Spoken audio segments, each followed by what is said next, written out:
Hi, this is Wendy Smith with Spyglass Gardens, and today we are going to cut potato seed and get them ready to plant this next Saturday.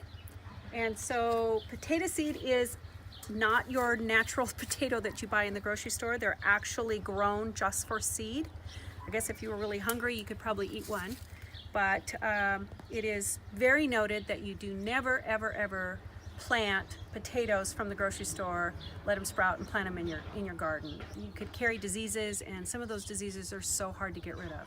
And here on our farm, we're an all-natural farm, so we try to make sure that we use certified seed. We use a lot of heirloom varieties. These are actually F1 hybrid variety. And today we're going to do Yukon Gold, and we're also going to do a Norland Red. These are actually seed potatoes grown in Idaho. Idaho has a huge potato crop, as everyone probably knows.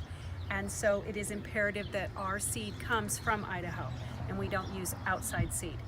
So right here, I've already cut a couple, but we'll go here and show you.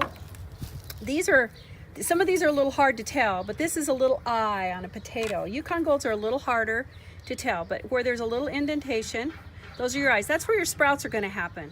You want to try to make sure that you do cut your potato seed before it sprouts, because what happens is when you put it in the ground and you break that sprout off, you've pretty much killed your little portion, and because it's not going to resprout from that same spot. So we make sure that these are kept super cold in our cellar, and then we cut them, we heal them up, which means we dry them for 3 to 4 days, and then we will dust them in sulfur, agricultural sulfur. That stops them from rotting in the soil, and we will plant them. So I'll show you here.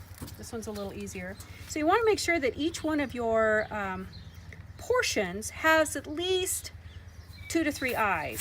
So I'm going to take that one, and then I'm looking at here, and I can get 3 portions out of this one potato.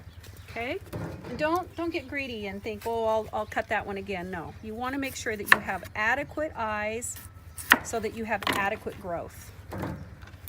So like I said, the Yukon Golds are a little harder to tell where the eyes are. And you can go in angles, it doesn't matter. And then I'll do a red one here for you too. So we're gonna get all these cut up, and then we'll put them back in the cellar with a fan on them and get them dried up. See, the reds are a little bit easier to tell. So you've got one there, and I would do probably like that. So that one's got a couple and that one's got a couple. Sometimes you get lucky like this little guy, and you're going to get a lot of portions off on this one. So you've got an eye there and an eye there. And then you've got several eyes here, so you could actually cut him right in half and you'll be okay. And what we do is we'll tray these up separately, because once they get dry, they're a little hard to tell. I mean, you could plant them all together. However, reds will come off before Yukon Golds, and all 3 of these were going to actually come off before the russet potato. The russet potato is your last potato to harvest in the field.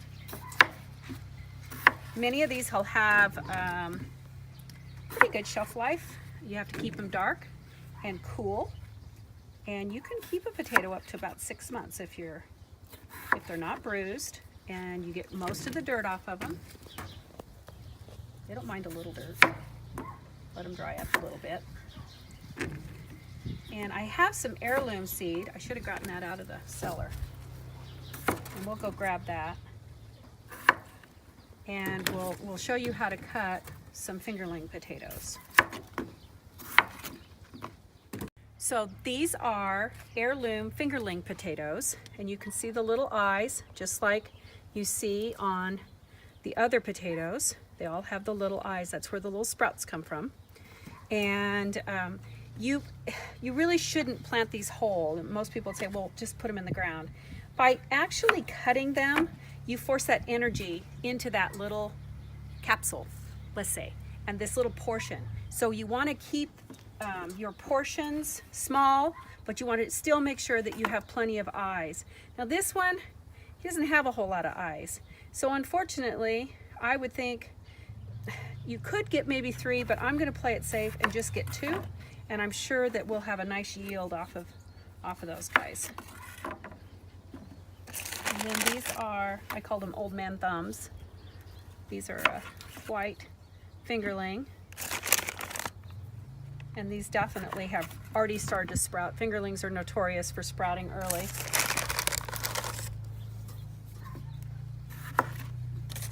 And we'll probably plant a good 25 pounds of fingerlings in our field and cut up. Your yield per portion should be 3 to 4 pounds per piece. And sometimes you'll get lucky and get a few more pounds out of one little hill. And when we're planting these, we'll plant them in a trough, so to speak, and then we will fill it up with soil, and when they sprout, we will hill them again, and then we'll hill them again, and then cover them with straw. So we also use drip irrigation, so you don't want to really saturate the ground with these guys or they'll rot. So happy gardening from Spyglass Gardens.